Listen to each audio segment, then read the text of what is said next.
Hi, all. Good morning. This is Create Good Conversation, and I'm Danielle.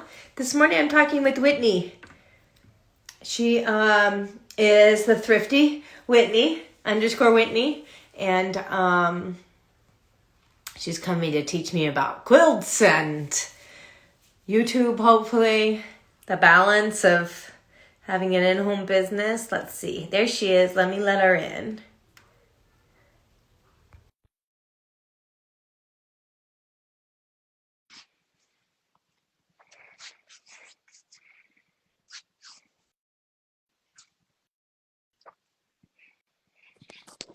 Hello, I'm here. Hi. It's nice to meet you. Hey, yes, it's so nice to speak in person. Agreed. Okay, I everything should be set Everything up good should be now. good. Okay. I have a little one here, so I'm just gonna preface this whole thing by who knows what will happen, but I was very fortunate. My mother-in-law was able to come and babysit because I'm just yeah. yeah. I Yeah, he does pretty good. Coco Melon's on, so he'll probably be very distracted, but this is a great segue into our conversation. yeah, So, it is. It's the balance, right? We're all playing the balance game, I think. Why don't you first introduce yourself, and then I have 20 blast questions. They're just a fun icebreaker, and then we'll go from cool. there. First, Yeah, so you're drinking black tea, I right? I am Cheers. from Thanks for my being here. Emma Bridgewater mug. If you know, she is a potter in England, and she makes the most beautiful mugs, and they're very hard to come by. But Does she so I paint them herself well, too? Because that's a beautiful, yeah. yeah, I mean her pottery. So she has like a Okay. factory in Stoke-on-Trent, and so yeah, they do all of the work and stuff. Wow. And the inside you can't see, but it says Cornwall. And I'm a huge Anglophile, so Okay, cool. Very cool. Where are you? okay, so yeah, I'm Whitney and I live in the Kansas City area on the Kansas side. Kansas City straddles Missouri and Kansas. Anyway, it's very confusing. And then I'm married, been married about almost 15 years. And um, then I have three kids and they are 10, 6, and 2. Wow. And and I've been selling vintage. My 3-year anniversary is coming up next month. Good for you. So soon. Um, so two are in school today and one's at home with grandma. Okay. Yeah, yes. So she's downstairs, so they should be fine. Yes, the older kiddos are fourth grade and kindergarten. So Do you know that we're moving to Manhattan in June? Did you know this? no, Manhattan, Kansas. Yes. Oh my God! Wait, where are you living right now? We are in El Paso, Texas, which Yeah. is Fort Bliss, and we have orders to Fort Riley, which is Oh actually in wow. Junction City, but we will be living in Manhattan. Um, Okay. and I I mean, have, yeah. I've never been to Manhattan, Kansas, actually. Oh, well, you'll have to make a trip. I will. I mean, but I have friends that went to school there, and I think there is nothing more fun than like a small town, a small university town. I Yeah. mean, I just hear good things, so I think it'll be fun, and it's still within reach of some larger cities, like Wichita, Topeka, Kansas City. So, Yeah. I grew up in a college town or mm, university town in California, and so I'm familiar, and it's very much like that. We went during spring break, and the students actually were gone because they were on their own spring break. So we didn't really get a feel for how it is when they're overpopulating the little town, but it's small town. It's small town. That's okay. I think we've moved so many times and lived in so many states. I'm never really worried about that. I think we can kind of find our groove. But yeah, it's just a busy time. We're selling this house that we just moved into, um, and then having to move. So, but yeah, really didn't even realize until very recently that you were in Kansas City. For some reason, I thought you were in Wisconsin. I don't know where I got that, but I just in the last couple of weeks since we've been talking, and I've been yeah, following your page and trying to, familiarize myself with your content. So I realized you were in Kansas City. I was like, dang, yeah, that's yeah, cool. yeah. So do you know Ivy, or have you ever met Mhm. her? Yeah, okay. Yes, yes, Okay. yes. But your booth So is not in their place.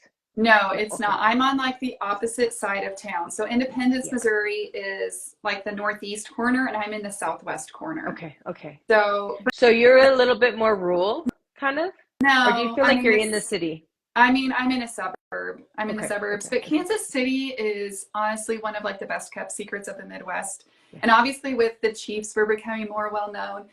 But that we're sort of like the secret city where people move here from the east and west coast, and they're like, why did no one tell us how amazing Kansas City is? Yes. Because we're about 2 million people, but I mean, so it's big, but it's small enough that if I go somewhere, where was I went somewhere with, like, I went to the zoo over spring break, and I'm like, you're guaranteed to see somebody that you know. So it sort of Wow. has that small town feel. The neighborhood that I live in is in just this great suburb area where when we moved in, the neighbors came over and like introduced themselves, brought us a bottle of wine. Here's my phone number. Oh, here's my husband's cell phone. He's a firefighter. If you ever need anything, like you get locked in a room, which I actually did at one time with my toddler. And I called my neighbor and they brought the fire truck and busted us out of there. I mean, Wow. it really is fun, and we kind of have all of that going on. And we also have like a really vibrant vintage scene where we don't have tons of antique shows, but there are tons of stores, there's tons of dealers. And i I mean, I can't think of any dealer that lives in Kansas City that I've met that hasn't been warm and welcoming and just really really encouraging for me as a new seller. Is that what kind of prompted you to get involved or more deeply involved in vintage sales? Was the community, or Well, what was your, yeah, yeah, you could basically say that. yeah. So I started, so in April of, oh man, of April of Mhm. 2021, or basically that spring, my background is a registered nurse, and I had worked for 14 years and then got furloughed during COVID, and then resigned because I was burnt out. I knew we were going to have to homeschool the kids because of school options, and eventually we're going to have another baby. So I was like, I am just kind of done with working. And I had opened another online business, and it was centered around books and reading. And I had a blog and Instagram account and all of that, but then really got burnt out because it's really hard to create only digital content. I realized for me, especially, I mean, I've always been a hardcore reader, but after about 3 years, I was like, this is like killing my joy. Yeah. And it's just exhausting constantly having to, so I kind of had put that to the side. And then I had some local friends who were doing the go to thrift stores and sell stuff on Instagram. So not serious dealers or anything. And I actually like sourced for them a few times and was like, this is really fun. Because I've always grown up around thrifting and vintage. I was the oldest of 5 kids, child of an entrepreneur, Hmm. parents.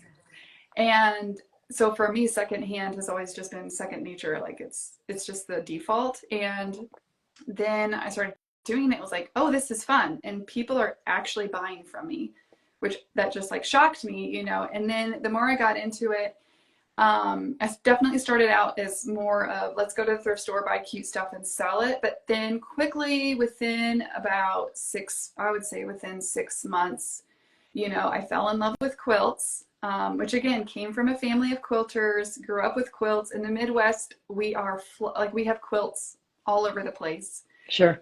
They're just everywhere. And then really, because I have always been drawn towards history, like I wanted to be an archaeologist when I was, in elementary school, which now I kind of feel like I am in a way. Yeah. When you're Right. picking You're through just like digging it out of a barn instead of the I know, soil. or like a cat infested hoarder's house. Like, Or that. okay, actually, I think it'd be better to be digging through the ground right now.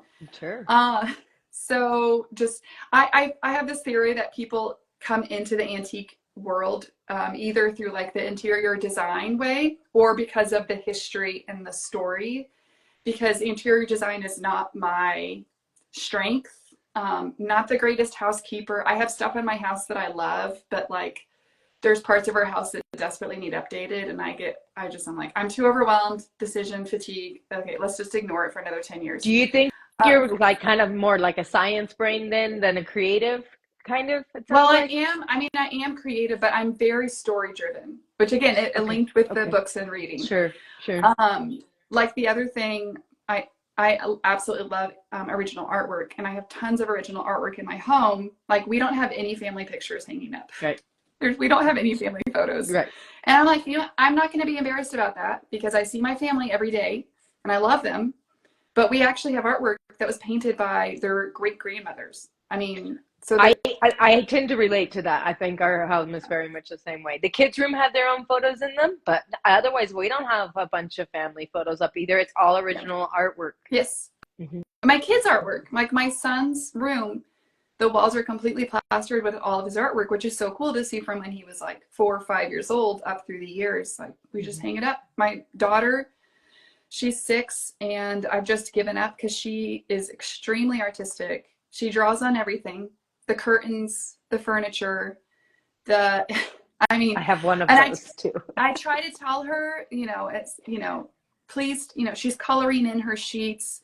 And I guess I'm at that point in parenting where like, girl, I have so many other things to worry and stress over. Like this is your realm. Express yourself, girl. Go for it. I know, they're Aldi curtains, right? We're not breaking the bank. Everything in your room is secondhand or really, really cheap. So Yeah. we Yeah. just kind of let it go. I got a secondhand dresser recently and refinished it. It's like on the back porch for how many ever weeks, probably, if we were to be honest. Paint it, finally get it in their room, and it was not 20 minutes. And I go in, and the whole front is stickered. I'm I like, know. The I sticker. should have just left it the original color it was, and they would have, it just was like, okay. And I don't get upset about that sort of thing either. I'm pretty chill. It's like, okay, I know. it's your dresser. I know. We have like a 1930s highboy in her room, and somehow it's escaped. She's not, luckily, the stickers are not really a thing. And I think she knows. Obviously, we try to teach them, like, I have a lot of antique pine furniture in the house, and we have some quilts that I put out. And so overall, they really do, I mean, act pretty well. And honestly, it's at a point, I had this antique hat pin with like a pearl and a gold base, and I left it out in the case sitting on the counter for a week or two, and I'm pretty sure the toddler found it and broke the top off the box. And I'm like, you know what, that's my fault. You were trying to figure out how the latch worked and you broke it, and I shouldn't have left it out. So you just have to accept, you kind of have to roll with the punches, you know, I did get really mad at my kids one time because they broke the lid off of an antique pine trunk that I told them, do not play in this. It's not, like, I need to fix the hinges. It's not ready. And Right. Anyway. It So doesn't take long, and then it's ruined. I We just shouldn't say have. we say if it's old, they can't touch it. So that's their thing. Is like, they'll ask me if something new comes in, is this old? And if I say no, then it's kind of like free game. If I say yes, it's old, or it's for my show, or it's going to my booth, or whatever, they kind of get it. Yeah. But Yeah, they understand. And I think the cool thing about having a family-owned business is that my son is also at a point where like I pay him to do small chores around the house, like work for my business, and he can look at the numbers and I can talk to him about profit margins and how old things are. And so he's at a point too where involving him is really fun. yeah, and he likes it kind of, or does he have any interest in the items? Yeah, okay. Oh, I mean, sometimes I get really fun things in, like quirky toys, old, really, really old toys. Trying to think of what we had the other day. Yeah, so they'll get out and I let them play with stuff, and They go with so you, or I do you have pretty much taken try them. to source on your own? Well, so the older kids, like I'll run into it this summer. The older kids do really well now. Like I've gone to a sale before and I tell them, go to the basement and find something cool. Oh, okay. My son is really into games, so he really enjoys board games. So Yes. and we teach him things. Okay, open the board game up, because he's like, I'm gonna buy this, and he's like, oh, all the pieces are missing. It's like, okay, so this is how you. Yeah. And then the 2-year-old, I swear that so Louisa was 3 when I started doing this, so she was just at the edge. But the 2 to 4-year-old age range is it's just really hard to go to estate sales and stuff, because they like I took my 2-year-old last month to an estate sale and I put her in the baby carrier, but she's like 25 pounds. I can only carry her so much. Right. And Yeah. then she's 2, so we try to train her and she's generally, I mean, she's a pretty good kid, but she's 2. So it gets hard. So sometimes, yeah, I can take the older kids with me, but I anymore, honestly, most of my, I would say 75 at least percent of my sourcing in the past 3 to 4 months has been all private buys. So most, Relationships that you have, mhm, that you've made locally, yeah. and people call you and say, this is Mhm. what, cool. That's convenient. I would imagine that's very convenient. It's much, much better because that is how you get the best stock and the best inventory. And it comes through a variety of ways. I'm a huge fan of like physical business cards, Mm. and I'm very intentional about networking in person. I think from the very beginning, again, I've been really lucky to meet a lot of local dealers who have like no social media experience or like presence really, but they might have been doing this for like 30 years. And so it's getting your name out to as many people as possible. And then anytime I do any kind of like Facebook marketplace pickup, I'm giving them my business card. I'm trying to like have a conversation with them, asking if they have more stuff to buy. I've now developed a relationship with a family, and it came from Facebook Marketplace because she was like, "Oh, just come inside, come inside." And I'm like, "Your house is gorgeous. Like, look at all these antiques." Well, now I'm actually downsizing.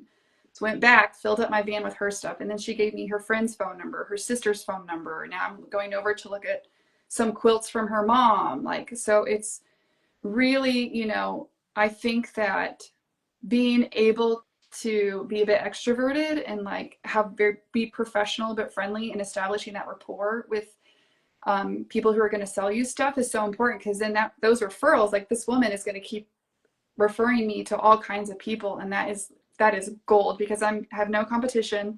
I'm getting stuff that's fresh to the market, that's hasn't been on the market for like 30 years. Right. um, Right. so it's not necessarily the cheapest, but that is like the best way to get the best stuff. How do you navigate that part? They're probably looking at you and saying, well, what's it worth, right? Yeah, Or do they know kind of what they want for things, or I, how I how do you ask navigate it?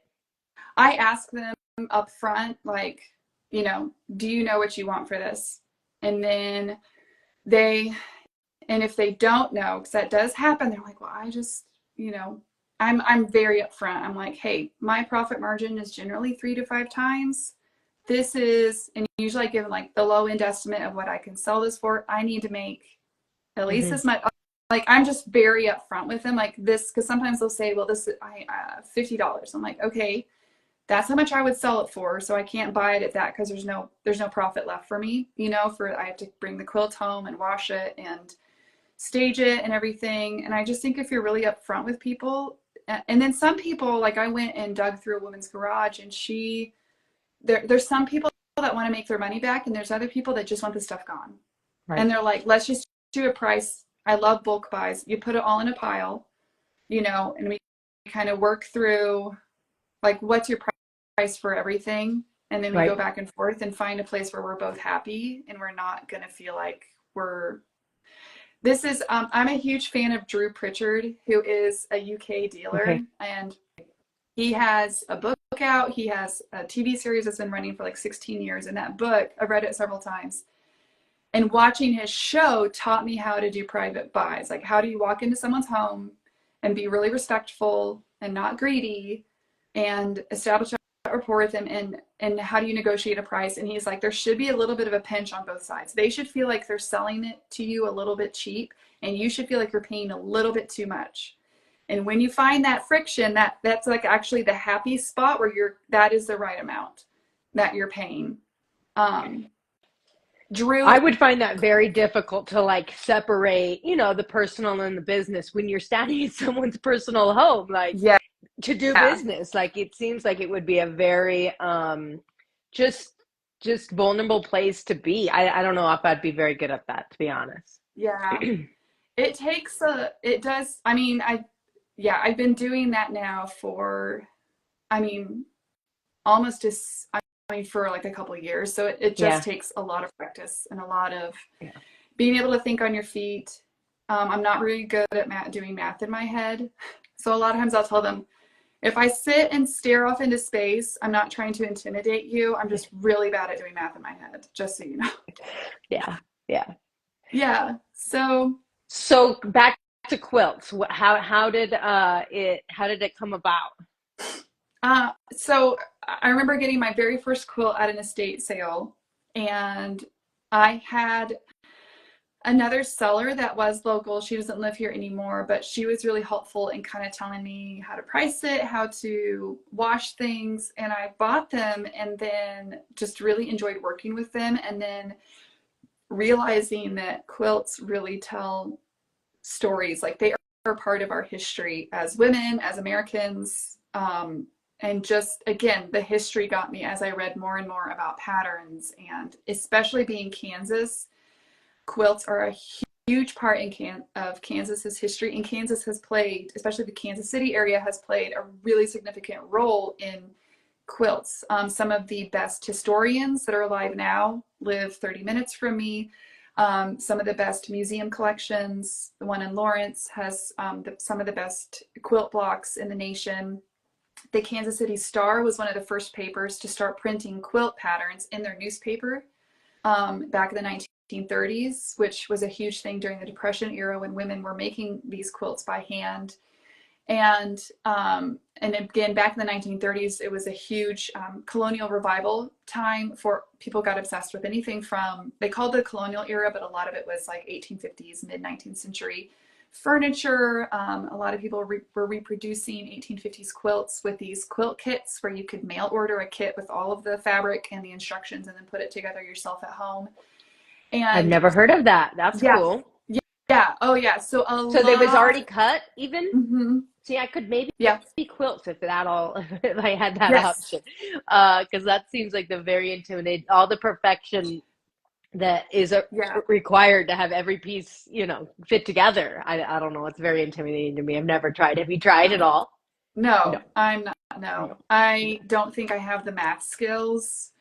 I don't know. Someday it's one of those, maybe when the kids leave, we have it. I have my great grandmother's sewing machine in the basement and it still works great. It's like 1950s Singer, all Yeah, metal parts. yeah. This I took it in for just maintenance and oiling, and the sewing shop was like, this thing will never die. There's no Chinese plastic in it. It Wow, is legit. legit. Yeah. Yes. And I still remember too, like there's so many books out there and I kind of collect them. There's a book on Kansas quilts and I was looking through it and there was a photo of women quilting in the outside of a church. And I realized, because my church was built in the 1860s, I think it's an old stone building. I'm like, this is right outside my church. The photo was like from the 19 or very, very early 1900s, like 1905, Wow. 1910. So just Wow. realizing like it was just this portal where it's like, oh my gosh, 100 years ago, women were doing quilting bees. I know Exactly exactly in this where exact they sat. spot. Wow. Yeah, yeah. Wow.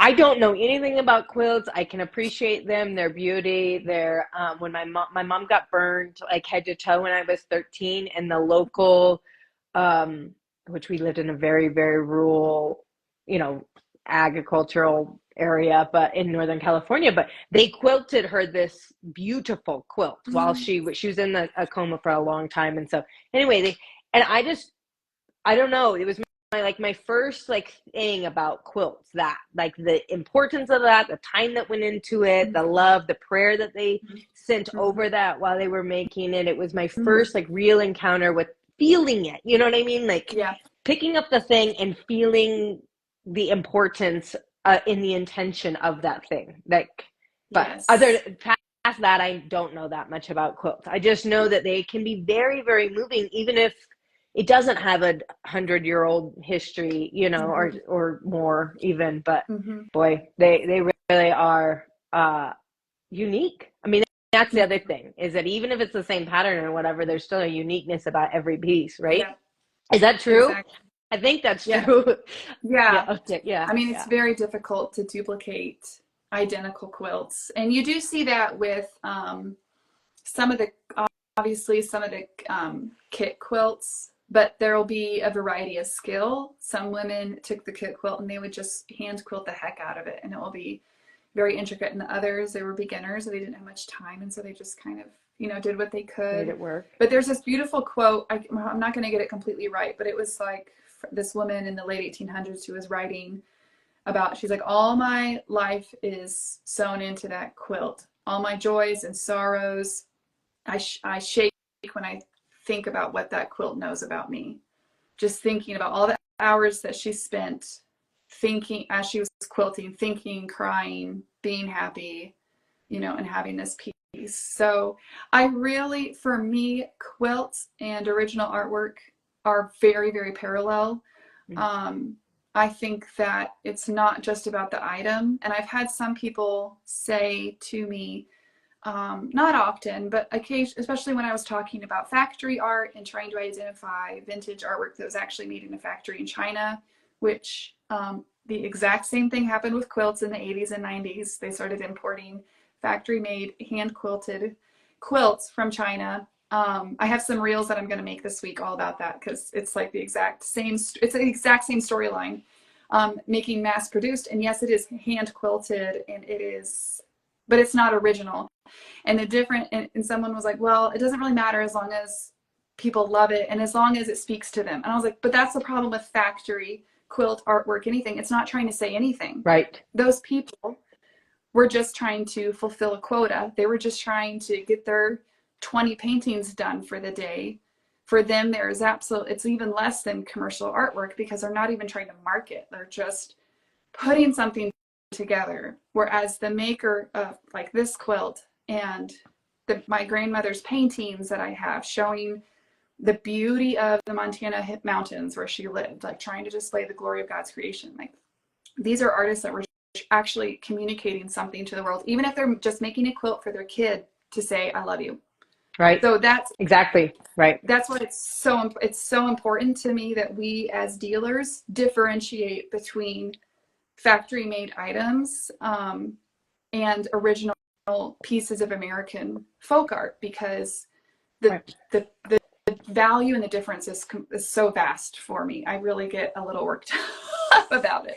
How do you feel when people take quilts, whether they're damaged or whatever else, and create something else out of them? Yeah. Pillows. So I actually work very closely with another maker who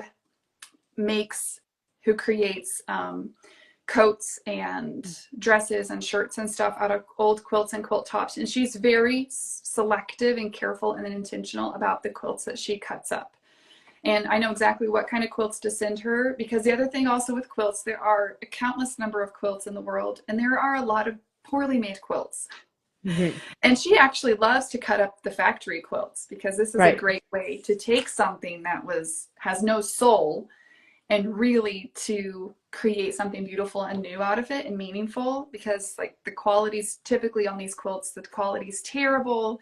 They're not going to last. They're just imitating something that's real, but you can take them and turn them into coats. And so there are occasionally, like there's this one account, there's someone that boasts about cutting up museum quality. Like, we only make quilt coats out of museum quality. I was like, well, if they're museum quality, that like they are a part of our history. Those are fighting words, right?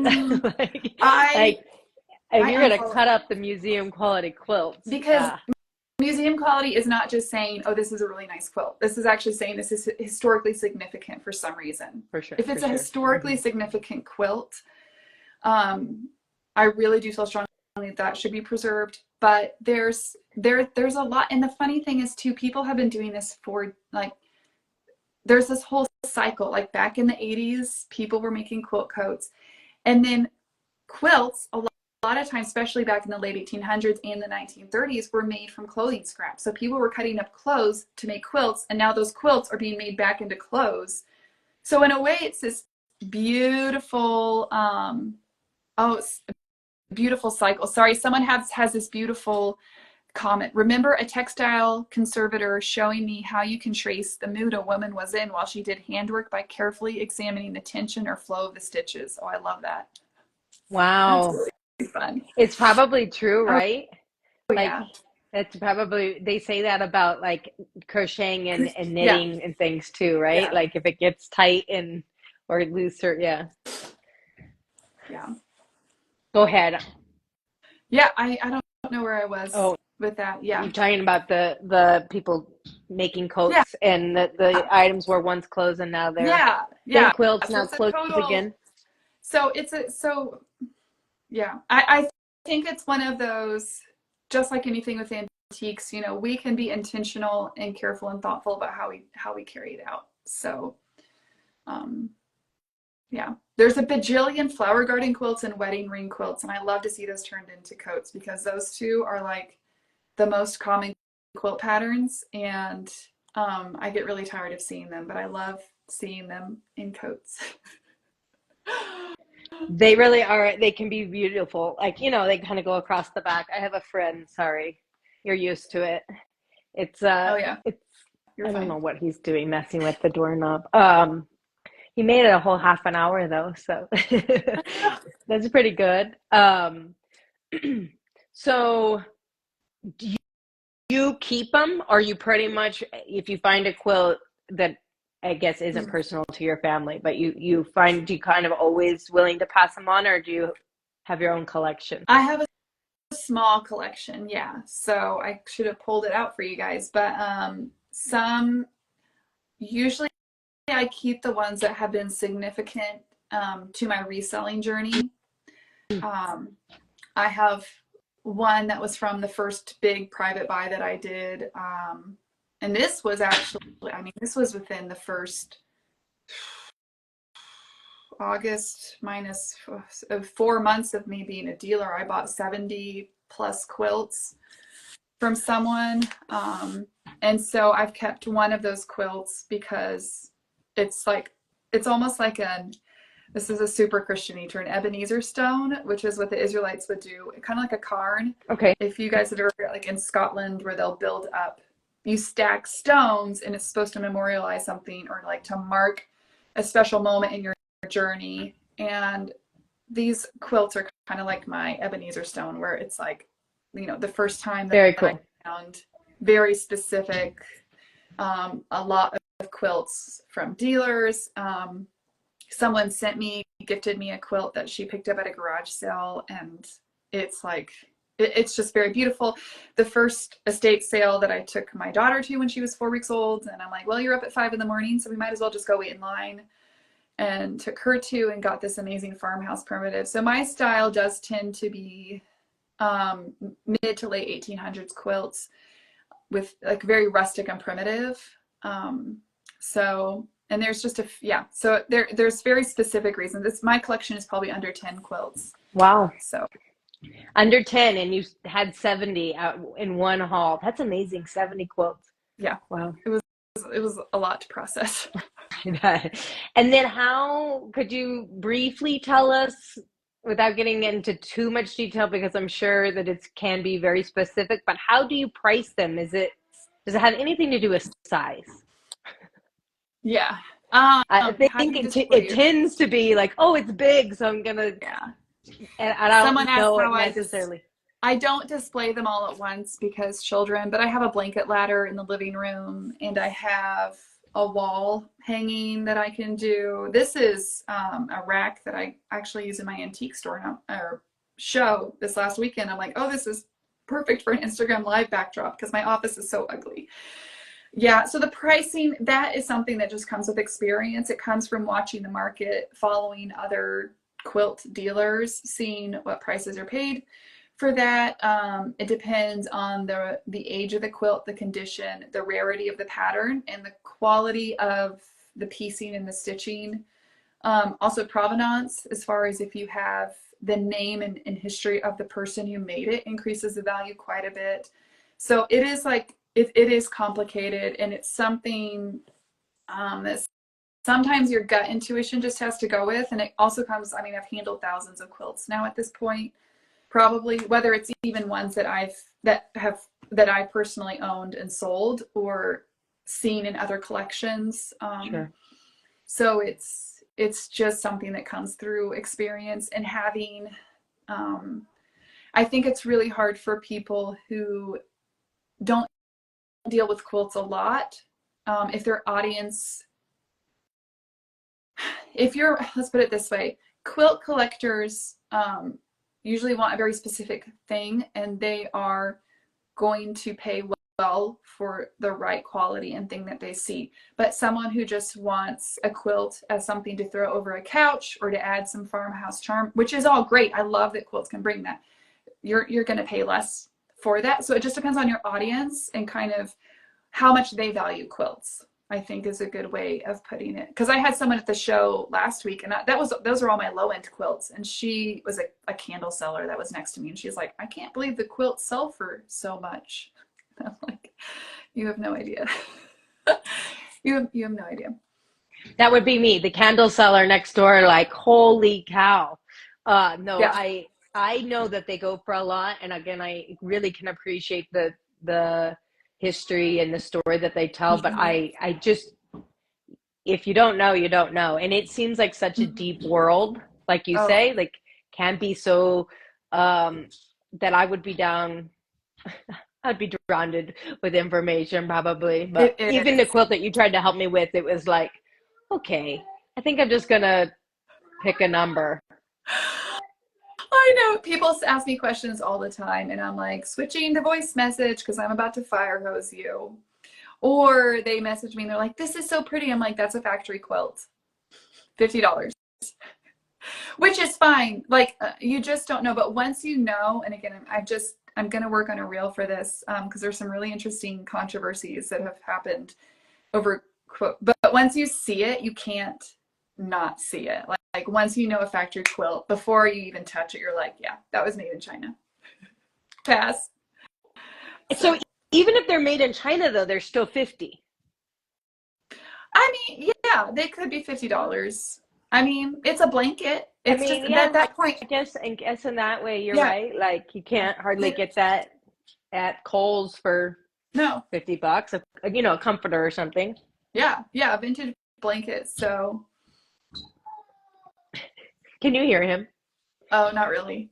He's on the other side of the door telling me he doesn't want to watch Coco Melon anymore. Oh, He's just hopefully, laying in the hallway right here, like, I want to do a show. Okay, well, go get me the iPad. And he's not. He's just laying here. it's like typical Oh, 2-year-old. kids, how do you do it? How do you have an actual balance, or do you just kind of play the week as a whole? Or I don't really believe in balance. I'll preface your No, answer with that is that there's no such thing because your day gets hijacked one way or the other. So I don't think no, that there's really such thing as balance, but trying to intentionally give each thing the time that it deserves. Talk to us yes, about how you do it, yeah. and I'm gonna just help him real quick. No, I that's can hear fine. you. Yeah, I'm gonna take I'm you gonna with me. answer. Okay, yeah. Someone asked, is pricing different for hand embroidery squares on quilts? I think it depends on the quality of the quilt. I'm honestly not a huge fan of embroidered quilts. I don't know why. It's just not my thing. Also tied quilts, which is where instead of hand quilting it, you'll see the yarn that they poke through and tie on the top, so it has all these knots. I don't buy those. I do not like them. Uh, so yes, but if the embroidery is done really well and it's in good condition, then I mean, it doesn't change the value up or down. And if you guys need tips on washing quilts, I actually have I should have mentioned this, I have an entire free guide on washing quilts. If you go to my Instagram profile, if you go to my Instagram, then you can, oh boy, if you tap my link in profile, there's a link there to get the quilt, or send me a DM and I'll message you the link. So there's a really easy way to get that. It's like a 4 or 5 page guide. It talks about the detergents that I use, my process for washing in the bathtub, how to dry them, etc. What to do if it's not color fast, different things like that. If in doubt, air it out. That's my rule of thumb. Like, don't put it in the water if you're not sure, because you may regret it. But yeah, I was telling them I have a free. Because I can hear you. I took you with me when Okay, I went. okay, good, Dude, good. so that's true though, that some will just bleed, correct? At what? Sorry. That some fabrics will just bleed if you try to wash them. Or they'll fall Yeah. apart. I think if you're Oh, washing a quilt that's more than 100 years old, you need to proceed with caution. Like, or don't wash it. If you're not sure, just air it out because the fabrics will just disintegrate when the water hits them. So, yeah. So when it comes to, I think balance is a myth. I don't even know what balance means right now because when you have small children, life is constantly changing. So my motto has been prioritizing the right thing at the right time, and that takes a lot of wisdom and trial and error, and I'm still not great at it because there are some times when I need to put, like, for example, there's this really great show happening next month in Kansas City, and I thought about applying to be in it, but my son has a big drama production that weekend, and there's no way I could do both. And it's like my priority is to support him and to be there for him, and that means not doing a show. not doing the And then show. there are other times, Yeah. yeah, and then there's other times, like especially during the summer, we run into this where it's like, okay, I've been with you guys in the morning.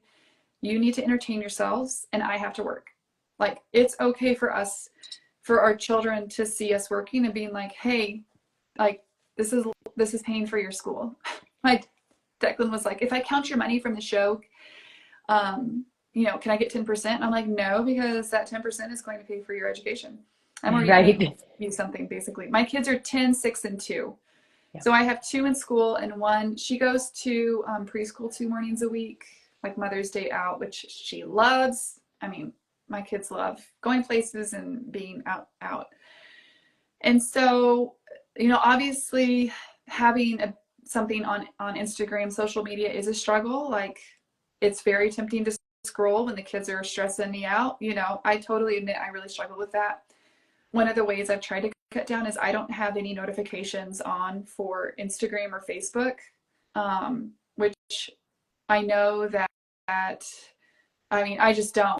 I cannot have a notification popping up on my phone all the time telling me when someone's messaged me or commented on something. Like, it's really important, and it's something I struggle with, and I'm always striving towards, is like trying to, like, my Instagram goes on like quiet mode, which really doesn't mean anything because I'm not getting notification anyways. But that just means after 3:30 p.m., if someone sends me a DM, they're going to get a notification like, hey, she was not notified. It's my way of being like, hey, my office hours are like 9 to 3, and I totally get on beyond those office hours, and I'm on Instagram, but it's like, I struggle enough. Let's not make Instagram any more distracting than it is. I think that if candles especially, they really can't be with me because it's hot. Like, if I'm manufacturing that day, they really cannot be in there. But they Yeah. come in long enough to get bored. And they're like, this is what you're doing for work. I'm not interested, and they go entertain themselves. It seems like How the old are more your I like kids? bring them in and try to like, then they're like over it. If I just say no, no, no, no, then Yeah. they're just more interested. So I just kind of try to bring them in and give them enough Mm-hmm. information for their Mm-hmm. age, and then really they don't. But I have one that is like, I will, I'll give you $1 if you soy wax comes in like flakes. So Yeah. when you're really making fast, it ends up everywhere. So it's like, I'll give you $1 into your bank account if you sweep up this little pile of whatever, and he'll do it every time. And Yep. then he'll ask me, how much money do I have in my bank account? Like, Yep. or whatever. Oh yeah. So My it's son. it's good for them in so many ways. I don't think, I mean, what else would they be watching me do? Really? Sit I know. here? Or, I I mean, know. cook or this or that, I get that, but they don't need to watch me clean the bathroom. Yeah. They Yeah. can watch me work in other ways, is my point. and Yes. and sometimes they're interested and other times they're not. Normally, like this, if I have a show, they call them a sale, they're really mindful about it. Just now though, I think you jinxed me because I am now locked in this room by myself because he took the doorknob off. I painted the door last night, and so I just kind of like set the doorknob in there, and now he yanked it up. So I truly am locked in here right now. Do you have someone who is gonna come let Yeah, he has the other side of the doorknob. He'll just have to put it on. But in the process of all of this, I'm just not. I'm just like, keep trying. I'm really not worried. Also, there's a Okay. window, so it's not that big of a deal. But Okay, this isn't is that funny? I'm not I mean, the fire department really did have to come let us out of our second story. They had to take the door I'm like I'm I on the first floor. I can see the ground from where oh I'm sitting. I'll be my fine. I gosh. just think it's hilarious that you mentioned this at the These beginning. Yeah. 2-year-olds, the 2-year-olds are just yeah, this is intense. It's just an intense season, so He is, yeah, he'll be 3 in August, and the baby, same, I guess, as most 2-year-olds are probably the baby, but man, does he just absorb everything that the rest of them do. So he's like 2 going on like 12, in some ways. And his vocabulary is outstanding, but he's just the sponge to everyone around him, and then he just really doesn't understand his own ability at 2. But we this morning on the way to school is 20 minutes of screaming, and I'm just I going, know. 2 and 3, man, Yeah. it's quote unquote terrible, right? I mean, they call it the terrible. I really have always said I think it's hard, 3s are harder than 2s, but I don't Yeah. know. It's intense. It's intense, but yeah. They try to be independent, but then they really need at least some sort of monitoring everything they do, right? And they don't want it. It's interesting, but Yeah. I agree with you. Choose your priorities wisely, right? Like you got to go to the shows though too. I mean, Hmm. you got to do that too. But I kind of gave up our SNL, our Saturday Night Lives this year because Yeah. it just doesn't work. Like No. for me to My, be mm-mm. locked in my office Saturday evening, No. every Saturday evening for hours. I'm getting off late. I'm Sunday mornings are then slower for me. It just really was kind of like right in the middle of our family weekend, and Hmm. it just doesn't work Yeah. for us. So This is a boundary. Last year when I started doing lives, I tried to do a couple of evening lives and it was awful. My children, I mean, my husband is out there, but who knows what he's doing. Yeah, he's very supportive, very, very helpful, but there's 3 kids, 3 versus 1, right? And the kids were right. like banging on the door, screaming. It's bedtime. Like, what is the point of me having my own business and working from home if I'm working evenings and weekends? If I want to work the night shift, I can go back to the hospital and make a ton more money. And So so, this is how I feel too. I came from the medical community. My take yeah, home was way, I mean, not even close to, this doesn't even kind of compare. But why do we do that to ourselves? Why is there no, a thing, a viral quote that is, oh, I didn't want to work 9 to 5, so now I work 24/7? yeah. And I think there's also this idea too in the Instagram seller community that there are just certain things you have to do to make your shop work. You have to do evening lives. You have to do weekend lives. You have to do, who says that? It didn't work for me. When I first started doing so last year, was it this year? So beginning of 2023, I was like, okay, I'm gonna give live sales a go. And I started on Whatnot. Whatnot didn't work out for me. I'm like, let's just lean into Instagram. And I started doing my Instagram sales, and they were early afternoon sales because that's when Heidi went down for a nap. And everyone was like, a lot of other seller, because at that time no one was doing daytime sales. At least no one in my circle of Right. people I followed, and they were like, and other sellers were like, no one's gonna tune in on the live sale. Well, my live sales were like kicking it. And then I started doing live sales once a month with Nicole from Vintage Haven Shop. She has 1 day a week off work, and she's like, well, let's try it. And now that has become like a staple of our calendars. People love it because tons of other families, moms that are in my stage of life, they're not watching live sales in the evening. They're not, no, there's a lot of people who do not have time for evening sales, but I had one mom who's always like, I'm always watching your sale when I'm washing dishes after lunch and the kids are down for a nap. It's sort of like my time to That's how chill. I do them. I put my thing in and Yeah, run around and yeah. listen to live sales and learn a And lot. And yeah, I'm a huge proponent of start as you mean to go on. Don't do something in your business with the idea that like, well, this really doesn't work for my family. I really don't want to do it this way, but I feel like I have to just to get started. No, because you're going to get stuck into that rut and it's going to be really hard to break out. So you really, if you truly believe like, hey, nighttime sales don't work for my family, don't do them. Don't let people convince you that this is the key to success. Like you have to build, talk with a friend of mine about this all the time. You have to build a business that works for you, not a business that you're a slave to. Well, yeah, because otherwise you're absolutely right. Go be an employee to someone else's business. Yeah. If you're not going to have any autonomy over your schedule, Yeah. right? Oh, Nicole's here. Oh, hi, Hi. lady. Um, Yeah. well said. Well said. Yeah. I very, very much agree with all of that. And Mm-hmm. we say that about health and, or there's a lot of things. Parenting, you can say that with. Do not take on a habit that you're not willing to keep, Yeah. right? Like don't even start Yeah. if you're not willing to keep that Or going. So if it's not sustainable for long yeah, term. And yeah. there are certain things, and I see your question about getting started.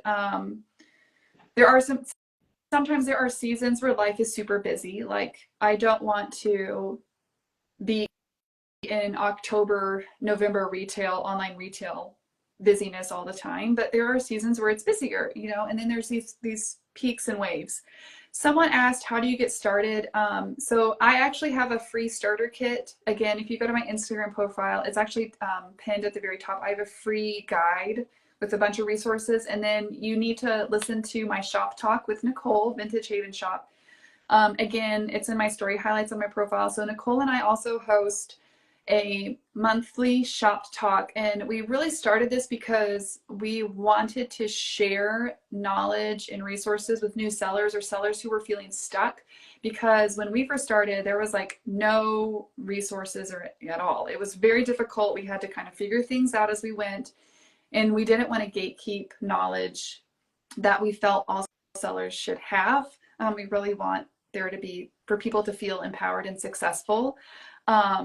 And so every month, we've been doing it now, we're getting ready for our 8th episode. So for the past 8 months, we do an Instagram live, and the very first one was like how to get started. And there's actually a link to my YouTube channel. They're much easier. I post the replays on my YouTube channel and on my Instagram feed, but they're much easier to watch on YouTube because you can save your spot. And Instagram, really long Instagram lives are really difficult to follow. And I think I talked to you about this, download this video and put it on my YouTube Yeah, also. talk to us about the YouTube, like how you went that direction. You did Brooks Booth, right? Brooks. Brooks Booth. The I junk don't parlor. remember. Yeah. Did you do her course for Booth? No, No, I you don't. didn't. The Okay. only thing I use YouTube for is to post my shop Oh, it talk is. episodes, and It then is. I'll Okay. download this video and put it on there. I don't have time to add I in see. YouTube. Okay. That is a very much a secondary. Really, I just put the videos up there again because they were easier to access. I'm not actively posting a lot on YouTube. See. Okay. So Because she was my first guest on this. yes, And mentioned her. What does she call it? the junk parlor is her business Yeah, but she name. has like a Facebook Oh, group, and she teaches I was. for booth people. She closed Staging Your Antique Booth. She closed her coaching group, but yeah, I was in that for about a year. And so that was a Okay. huge boost. That was a huge help for me. She really encouraged me to try the live sales. And a lot And of she closed but all the content is still available, correct? I don't think so. Not Oh, the stuff that was only for the members. okay, that makes But I probably, sense, I guess. I don't know. I haven't gone back to look Yeah, to see. okay. So I should ask her too, because I kind of always tell people to go watch some her of her videos and things. channel has tons and tons of videos. I just don't think she put up the private The videos. content from the antique booth group. Yeah. Yeah. Okay. Yeah, I'll have to ask her. Anyway, sorry. Go ahead. That's okay. I don't remember what I was talking about. Your shop talk and all the things. Oh yeah. So start getting started. Yes, I would start there, and then I was just answering that question. So lots and lots, and I think that's why we started Shop Talk, because we both got asked the same questions so much by so many different people. It was like a huge need in the community to have resources. And so we really, really, really enjoy doing it. So And you have our different next one guests is on? we we've had a couple guests on. It just depends on the topic. Next week we're talking about marketing, and it's just going to be Nicole and I. And I think a lot of people don't realize what marketing is, or that marketing is what they're doing on Instagram. Sure. And I feel like we did one on branding okay, thank you. Debbie said Brooke's info from the membership group is no longer available. Okay. Yeah, that's what she Okay. had said when she closed the Okay. group. So we had a guest on that talked about branding, which is so important. Branding is who you are. Marketing is what you sell. And those do very much go hand in hand. But thinking, how do you tell people what you're selling? It really is the most basic, understanding of marketing. And I think that it's how to do it well, how to not be spammy, and how to get the word out is really important if you're a shop. So, yeah. How much feedback are you getting? Is it growing, Shop Talk? Yeah. Do you feel like people come back and watch the Yes. replays? We have hundreds of views on each video. Good. And I also send it out to my email list, and I have a text messaging list as well. I usually just reserve that for sales. But yeah, we've been really, really pleased. The reels will get like a couple thousand views, and then, we have more people showing up every day. Thank you so much, Lisa. Thank you. Yeah, so it's been really, really fun. We did a deep dive on like shipping, on Etsy, on Instagram 101, like how to grow on Instagram, marketing. We're going to do one on how to set up your own website. And then we're also going to have one on integrity, like how to... Does Nicole use Shopify as well? Nicole does not have her own website. She is on Etsy. But I'm on Shopify. Yeah. I use Shopify. I use Shopify too, and I wouldn't do it any other way.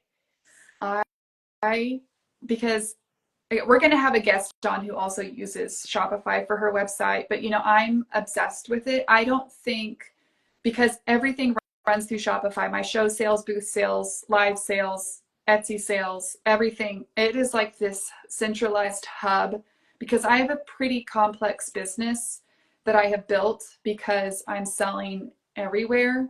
And I don't think there's any other platform that could handle all the things. I agree. It keeps me in line for sure. It's almost like if it doesn't go through Shopify, I forget it even existed. Everything. People are like, "Oh, I'll just give you Venmo, and you don't pay fees." I'm like, please allow me to pay a fee on this invoice of like 30 cents, because I actually need it. Like I have a business. I am not, You're right. I'm not like funding my hobby. I feel the same.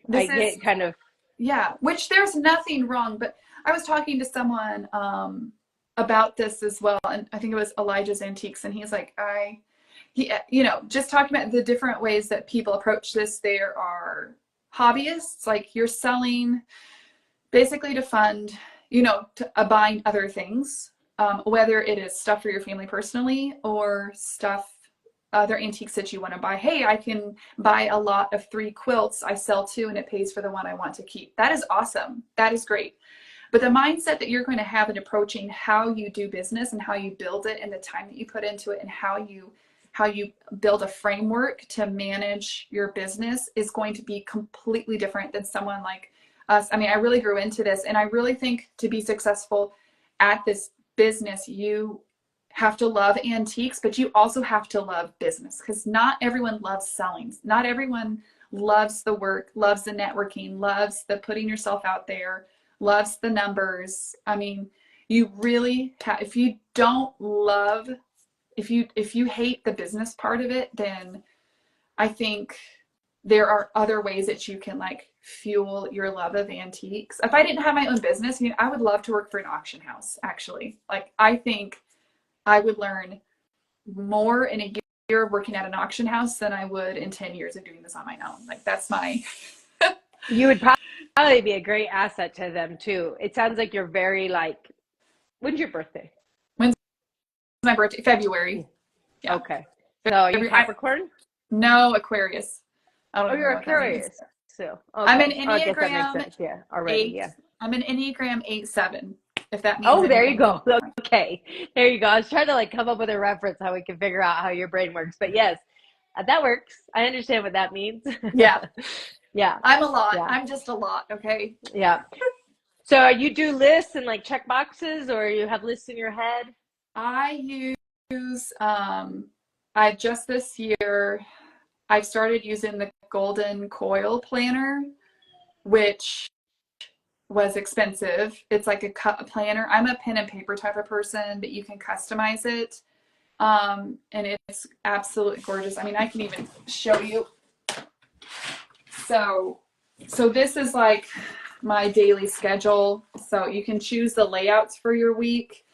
And then, yes, there's checklists, notes, brainstorms. There's a calendar in the front. There's goals. So I kind of sketch out lots of things, you know, and then I can write out stuff. And then I utilize Google Calendar a lot. I mean, I use notes on my phone. Shopify keeps me organized. And then I also, thank you so much, Kathy. Yeah, you're welcome. And this year I've also brought on, I guess in the past year, I brought on 2 assistants. So that, I think that is a huge part of growing a business is I got to a point where it's like, okay, either I pump the brakes, like I've got to slow down and do less, or I bring on help. And someone really wise, actually one of my customers, I have a lot of customers, they buy from me and then I go to their house and I buy from them. So it's like a fun, again, Yes. we're just Yeah. like swapping money back and forth. Sure. But she was like, don't pump the brakes. She's like, if it's going strong, you keep going as long as you can. You keep building it. Find a way to keep it going. And so, Well, and as um, a business owner, ultimately that would be the goal. Like if this were a yes. brick and mortar, the goal would be that you would Mm-hmm. have A employee, B employee, Yeah. C employee, and that they would be fulfilling different roles as growth continued, right? I don't know Yeah. why, just because it's a home-based Yeah. business, we try to I don't Well, we during the busy seasons for us, we have employees.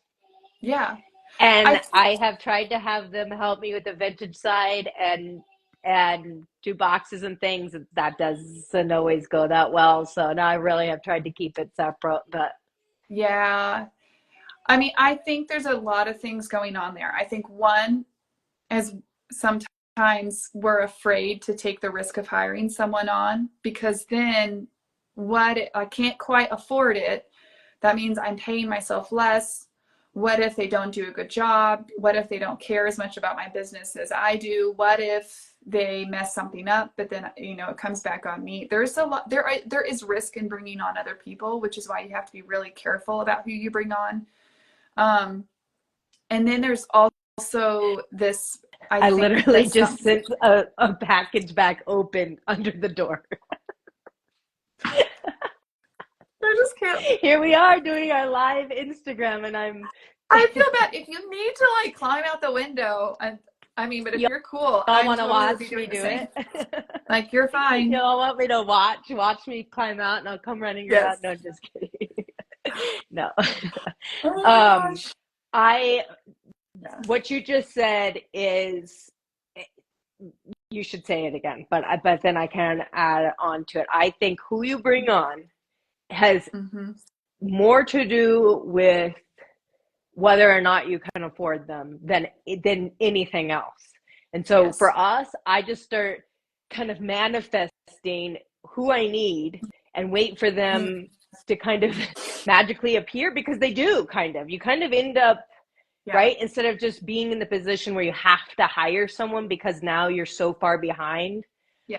especially on the manufacturing side. Like Mm-hmm. I would rather hire someone before I really need them. Say Yeah. in July, when I'm really going to start needing them Mm-hmm. September, I'd rather take them on now, right? You know what I mean? Mm-hmm. Because Yes. it has more to do with who it is and really what they bring than what you're Mm-hmm. paying out to them, in my opinion.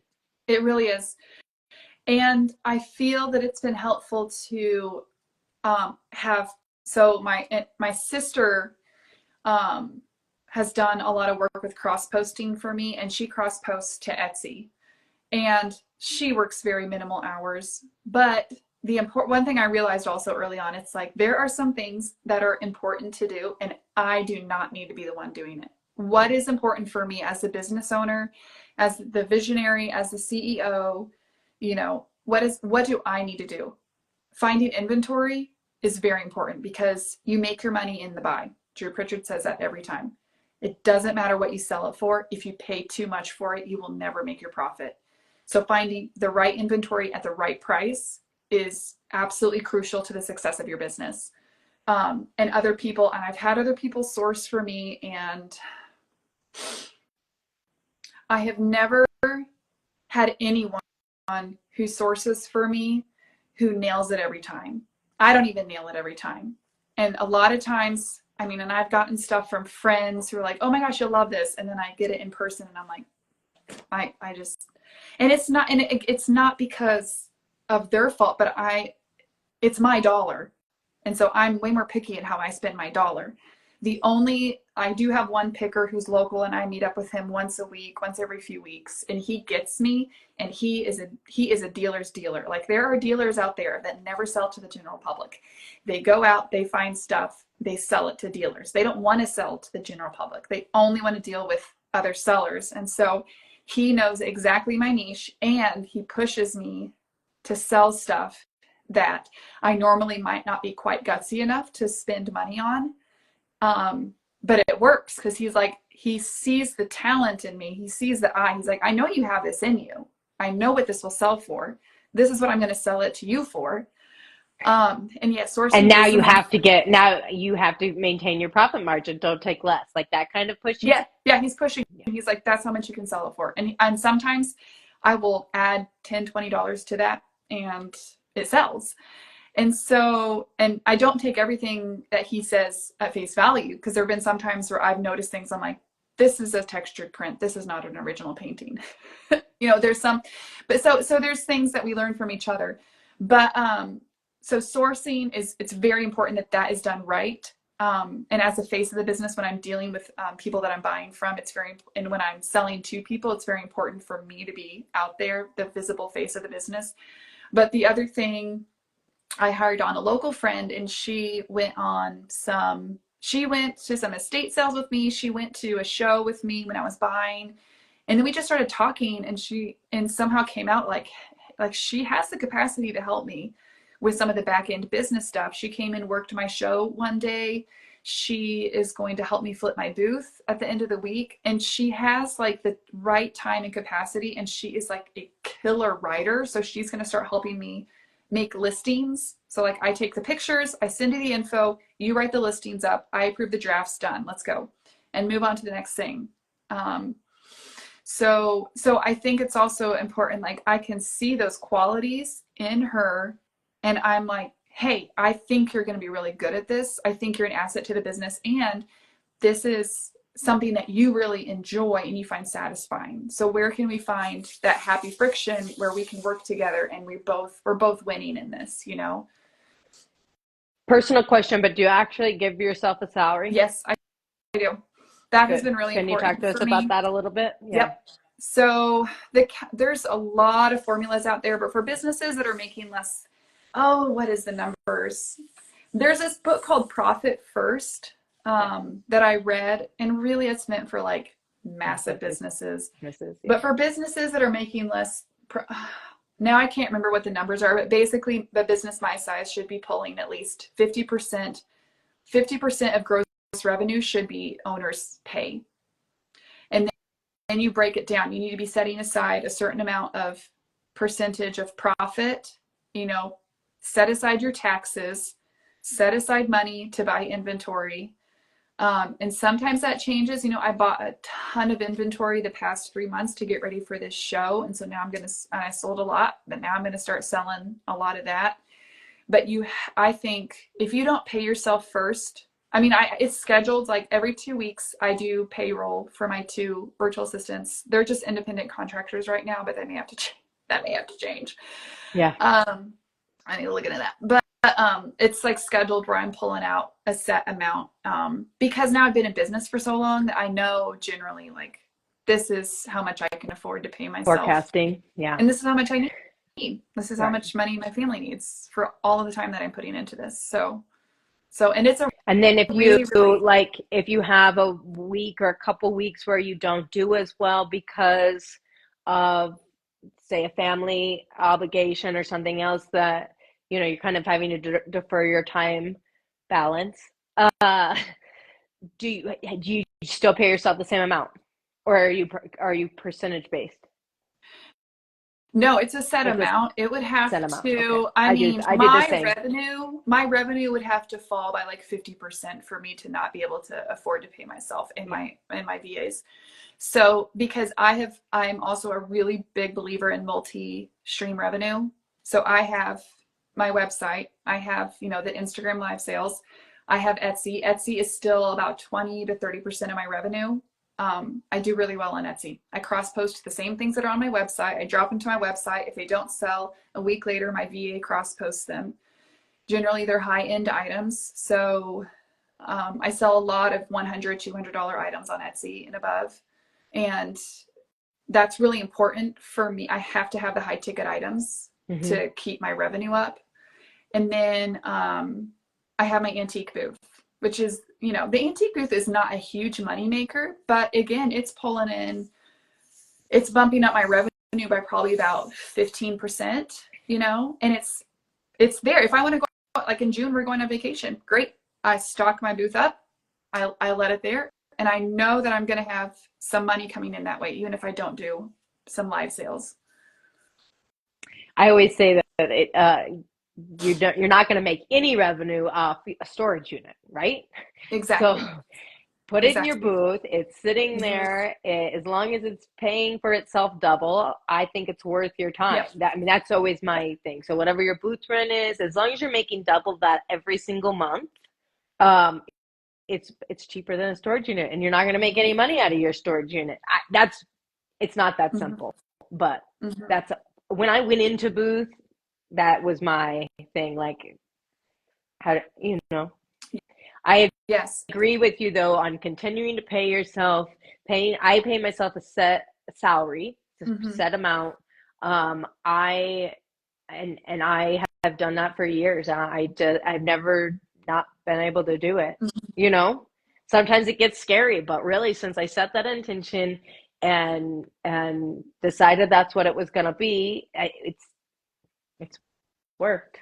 Yep. It It seems works. like it's scary at first to take on that kind of quote unquote debt every month for the business, that now you have this labor debt, but it's not that. No, it's It not. just feels like that at the beginning. If anything, it's a relief to know that, like, hey, I have a lot of mantras. I have a lot of like sayings in my head. And my income from this business has to be sustainable and meaningful. My husband, he is so encouraging and supportive. But when I first started, I think when I had my first, 4-figure month, he was just like, and this was like very, very early on, like within the first few months. He was like, I thought you would make like $100 a month from this. He just had no idea what was possible. But I was like, $100 a month, that is not meaningful at all. Like, it has to be sustainable. That means I have to be able to sustain steady revenue every month, and it has to be meaningful. Okay. $100 a month is not meaningful to me. $500 a month is not meaningful to me. That's not enough. I No, mean, agreed. Fully it's not. agreed. Yeah. But also, when I started my business, I had these stages of income goals where the first goal was my kids were doing this like therapeutic nature play center. So I'm like, okay, let's make enough money to pay for that. And then we were hitting that. Okay, now we're going to pay for, I can't remember what it was, some special class. I'm okay, let's pay for that. And it was like, okay, it keeps increasing. And then we decided to send our kids to a private Christian school. And it's like, well, this is the goal I need to hit every month because this is paying for that. I need to Yeah, work my yeah. primary motivator initially was braces. My kid needed Oh my braces. gosh. Yes. You get the big ticket, and I was like, Yeah. well, again, I could go back to work. I could work back in healthcare. I could make but we have littles. Like, there was all these reasons I didn't want to do that. So I was like, well, what am I going to do? Farmer's market it is. I'm going to, start this candle business. And the idea that that was the initial thing, like that $5,000 bill or whatever, now Yeah. almost 4 years later, and Mm-hmm. I don't even know really all the numbers, but it's yeah, well exceeded the braces. But it's what motivates you, right? Even if your kids for some reason decided that that tuition was no longer, the need, I Mm-hmm. imagine you would still find another goal. Oh, I mean, now my goal is, what was it? Oh, my husband asked me, he was like, so what are you going to do with all the money that you made at the show this weekend? And I was like, well, I'm going to pay myself. I'm going to pay my assistants. I'm going to pay for the U-Haul truck we had to rent twice. Right, I'm going to pay for the inventory I'm buying next weekend. You know what I right. mean? Like the business then becomes like, I mean, the income is I'm going to make enough to keep the business going and to employ, even very part-time, 2 other people, and to pay myself. Like we're just going to keep building. Keep So there's doing not it. really necessarily even like, oh, I'm paying for this specific thing. So Well, you just, yeah, and by now it's its own entity. exactly. Yeah. Back initially, it was this a need, Mm-hmm. and met the need, but now it's its own. It truly on Yeah. paper and everything, it's its own entity. So it has its own needs now. It doesn't. It's not. It's Oh, no longer braces. Although I do have hopefully 4 college yeah. tuitions and such. Right. There's always a I personal need too, but there's the always actually my goal now, my long-term goal is my husband has always said he wants to retire early, so my goal is to eventually employ my husband. that will be awesome. Because But you're what's growing. You're really growing. Are you profiting yet from your numbers, your oh yeah, follower numbers? Yeah, yeah, yeah, yeah. Okay. yeah. I Yeah. mean, my profit margin has been um oh, what is Because now I don't are you remember at the 20 numbers. something? How many What? followers do you have on Instagram now? 25. Yeah. Well, So you go back into the health field. No, I have zero desire to ever go back to being a nurse and working for anyone else. that that's me too. The idea of going back and not having any autonomy over my schedule is I Hashtag I just don't see how insane. that would ever be fit. Hmm? Yeah, no. Sorry, what were you going to say? Yeah, Instagram, yeah, has been, I mean, I love Instagram. I really leaned into Reels in the past 6 months. Like, okay, I just need to put some effort out. And I really have followed some good accounts that I think give good information. And Instagram is marketing. My goal with Instagram is to provide provide content that is educating and entertaining and also gets people to my website and onto my email list. So Have you learned to appreciate reels, making them? I actually really love Do making you short form people say content. they thought they were gonna hate it, and then once they kind of get the hang of it and you Yeah, kind of get your brain to work yeah, in the way of editing, I guess, that yeah, you can that people love it. And then Alexis Little House yeah. Finch, Mm-hmm. she was on recently on Conversations and was kind of talking about that she really has learned to love to make them. Yeah, Of course, hers are hilarious, but yeah, yeah. yeah. I mean, it's a great way to story tell. It's a great way to communicate. There's a lot of things that, like, oh, I could put it just in my stories, but it's going to go away after 24 hours. Let's put this in a reel, educational things. There are so many ways to leverage reels to reach new people. And it really is, I mean, it's just how it is. So you can, there's, facts don't care about our feelings. You can hate reels all you want. You can rant and rave and complain about it. But the fact is, reels are the best, most effective way to reach new customers. So that's fine if you want to feel that way. But if you're choosing to not leverage the tools that Instagram is giving you for free, Instagram is free. The algorithm actually loves you.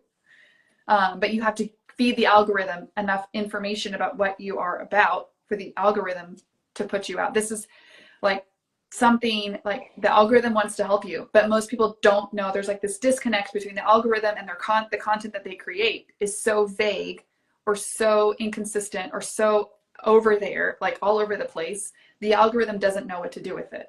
And I've certainly created reels. Sometimes I've intentionally created confusing reels to see how the algorithm reacts to it. And it's just like, Yeah.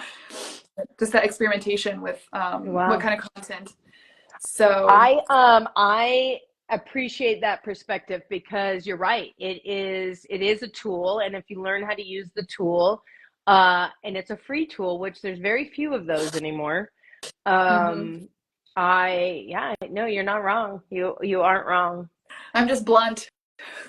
Yeah, no, I mean, yeah, that's why we bring guests on. So people, it's just a different perspective. I don't hate reels. Yeah. I really don't make time for them, which you're right. That's on me. I also have not really decided how I was going to use Instagram, Yeah. right? Because there's this whole manufacturing side of things, and I mostly do business to business sales, wholesale stuff. So it's like, You could what? videotape. Do you know what killer reels you could make? Just get one of your kids who's good with the phone and have them take video of you making candles. That right there is gold. People love seeing process. They love seeing the process. Yeah, that's probably true. Yeah, it's one of Yeah. those things when I decide that that's like where Mhm. I'm gonna put my effort, I'm sure that it Yeah. will, that And will make it happen. There's always been a thing. The lighting in there is terrible. That's also the real garage for the house. So the backdrop is like bins, like whatever the thing. I know. I have never really. Candle making too is kind of like you go out there, everything's quiet, it smells good, it's kind of Mhm. dark. See, Like if you want to it's not communicate all that, these things like uh, all the lights and cameras that's and no people. dark and moody. If you communicate that feeling and that experience, and then you're like, you can have this in your home. Look at this beautiful candle, I'm so like that whole kind of. happy I'm gonna live like an hour from you soon. I know, you I you know. can So come I you get. can Oh you can yeah, come help me. I'll pay yeah. you. There's so many ways, and honestly, I'll tell you, my reels. Most of my 95% of my reels take less than 15 minutes to make. I mean, I am That's the in. problem. I I am. have a mental block about it. You also have to understand that most people didn't even know the word algorithm or what that meant even 5 years ago, right? Yeah.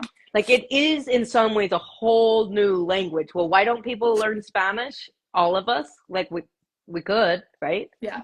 But it's a Yeah. whole new language, and it I seems know. like this big iceberg, right? Is that what Yeah, they and say? there's Tip different of the iceberg algorithms. There's different algorithms for reels versus seems so stories intimidating. versus still posts. So, Mm-hmm. I mean, it's not that you also have to learn how those all go. So, but you're never, and this is the thing with reels, I decided like we are never going to get better at it until we just start doing it and start making it and like entering the Again, it's process. the same with Yep. Spanish. Implant yourself in El Paso, Texas, around people that speak Spanish, and guess what you're going to do? You're going to learn to speak Spanish. You Yeah. just are, right? Yeah. Like we have all had to, it's 83% of Spanish speaking in El Paso. You Wow. have to, I mean, you could not, I guess, but I didn't want to be that person. So you learn to speak Spanish while you're here. And I'm so grateful Wow. for that. But Reels and Instagram and the whole lingo, it's all the same thing. The difference is we're all playing the game without, Yeah. we're all already here, and Mhm. we're not taking the next step, right? It's like living in El Paso and not learning to speak Spanish. It's pretty Mhm. silly, really. You gotta Life is a live in lot this. easier if you just learn to speak Spanish while you live here. Oh my God. Just replace the word algorithm, the word Spanish with algorithm Yeah, and El yeah, Paso with yeah, Instagram. yep. And exactly. It's It's exactly. exactly the same. Thank you for that. I probably needed to hear that today, especially Yeah. because now I'm going to be leaving El Paso. But it wasn't comfortable when we got here, right? Like literally, my son, who was I think 6, was crying in the McDonald's. We had like stopped outside the airport to use the restroom and whatever, and we ran into a McDonald's, and the menu was in Spanish. Oh my gosh. And my son literally crying in the bathroom. He's on the autism spectrum, so there was a little bit of a lot of it wasn't rational, but a very emotional moment for him. Like, why would anybody ever want to live here? Like, but we did it. We've survived. We've been here 5 years. We've learned to love it. We're going to miss it in a lot of ways. And yeah, Mm. Instagram can be a lot like that too. Like where you just want to cry in the bathroom. Like, why would anyone even take this on? Yeah. Yeah. And someone asking plays a key factor in reels. I mean, you have to, music trending, yes, trending audios. The basic rule of thumb is find an audio that's trending where the original video has over 1 million views and it has less than 10,000 uses. Jump on that train. That just gives it a little boost. But you also have to have ad value. My biggest thing about if you're a business owner and you have Instagram, your Instagram is not about you. Like I see so many people getting on Instagram and posting these personal reels about whatever thing they're going through, which is fine if you can turn that into a way to connect with your audience. But your Instagram, like you have to get over yourself. My Instagram is not about me. It is about your customer. It's about your followers. What are their pain points? What do they need? Maybe they need a laugh. Maybe they need an educational talk about quilts. Maybe they need to know that you're selling some really awesome, oh, hi, Patrick. You're selling some really awesome stuff. Doesn't but that the worst to kind of take a lot of like the vulnerability out of it if you don't make it about you and it's really about your business? Then it's not so, I don't know, embarrassing or it doesn't feel as like you're having to put yourself out there as much. You're putting the business out there. That's actually probably as much as people needed to hear that so that they niche their content a little bit more. That's also probably people need to hear that because it just it again, you don't have to put yourself out there as much if you think, oh, I'm just putting my business out here. Exactly. I'm just going to set my candle out here on the table. I don't have to, they're not going to judge Danielle. They're just going to judge my candle. Yeah, it really is. And I definitely put lots on there about like funny, what was one? Actually, Alexis let me use her video of like the homeless looking guy outside of his white van with antiques. Yeah. You know, and it was like then I had this really nice, because I asked her, I was like, please let me use that clip. I'm dying because I have this idea and it's in my head and I have to execute it. And so she's like, yes, you can use it. And so I had like this really nice 3-second video. Yes, the dead squirrel reel. That was a great one. So I was like a reel of a nice antique store where people think I get my antiques and then where I actually get my antiques of like the guy outside the van. You know, and paired that with the trending audio. So sometimes people do want to laugh. They want insight into your business. They want to feel connected with you. So there is this line where it's like, it's not like you should never put yourself on Instagram or talk about yourself, but it's sort of like, what is the purpose? If the purpose is, hey, I'm going to help my audience feel connected with me as a business owner, feel more like, oh, I understand them and their problems and I can help with them, or even just give them a laugh. Like one time I was at this garage sale and we found a dead squirrel and the garage sale lady just put a box over it and then just left it there. And we're just, I mean, it just, sometimes people really do need a laugh. Right. You know, but that's the biggest thing is if you're a business owner, your Instagram is not making you feel good about yourself, which also makes, you know, I've been, in a previous Instagram life, I've been through the worst of the worst when it comes to Instagram bullying and cyberbullying and whatever, like getting completely trashed publicly on accounts, being canceled. This was way back in 2020, which, you know, all of, I want to say cuss words, but the, you know, crazy stuff that went on in 2020. And it was just, there's a lot of people that kind of got, so I have extremely thick skin when it comes to Instagram. Like, you cannot take things personally. And so when people do come on and they're like, hey, I think you got this wrong in this reel, then I can actually say, you're right. I did. Thank you for coming and teaching me something new. Like, this is not about me and my ego and my reputation. You know, if I'm learning something new, then awesome. We all learn something new. And then also like, hey, I can disagree with you about something and we can still be like totally cool with each other because certain things are open-handed issues and we don't have to feel personally insulted by things. There are some people that will turn things into personal insults and you can just be like, go in peace and block. Yeah. What do they say? Bless and block or whatever they say. Blocked. Yeah. I mean, I almost never, I only block the creepers, like the weird dudes with weird handles. I'm like, you can go away. But I don't, I feel really, I very rarely block someone because I very never basically would you like ask someone to leave your shop, your brick and mortar. yeah, yeah, that's a very good So to think, point. Yeah. yeah. So I try to really approach it like that. I've But never blocked anyone for a comment that they made. I have only blocked the dudes that come on and they're like, "How are you beautiful?" do you That block message. sellers that back out?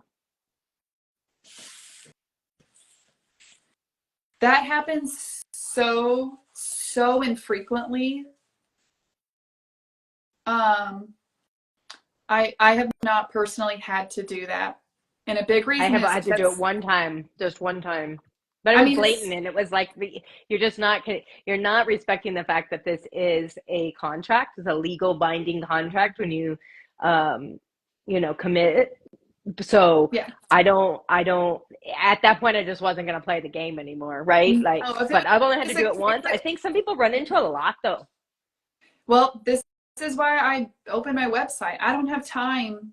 Like at some point when you're trying to scale up, I do not have time to manually process individual orders and payments. Like that, this is one big reason But wait, that I, when you sell on a live sale, then you manually manufacture or that you manually input all those invoices, right?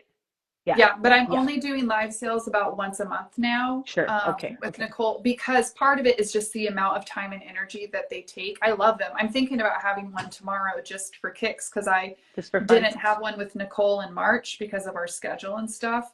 But it's really, it takes up a ton of energy because I'm selling on so many other platforms. It is better for me to just list things to my website. And then if it doesn't sell today, it'll sell eventually down the road, you know? Yeah. Um, That's how I feel about them too. That's how I feel kind of about square sales too, like in Instagram, because I'll just move the photos. I do that with a group. So it's like a live hit square sales. I got my half an hour block. So they hit my Instagram, their content on my page, da da da da. And then I can just move all the same photos, descriptions, everything over to my Shopify if it doesn't sell. yeah. And eventually it'll sell on one or the other. Yes. So now they're cross posted. I can even take the same photos and move them over to Etsy Mm-hmm. eventually if I wanted to. Mm-hmm. The thing is that to hold the thing up in a live sale and to sell it, have someone claim. I mean, there's just so much less effort that goes into that Yeah. than all the photography, all the editing, all the write ups, all the Yeah. measurements. Well, that's So if I you, kind of tend yeah. to do live first. And if it doesn't sell there, then I'll put it in squares on Instagram and then eventually website. And it kind of Yeah. trickles down to And, Etsy for me. and that's why I do try to put my more high end stuff on my website because I'm, it's a higher ticket item.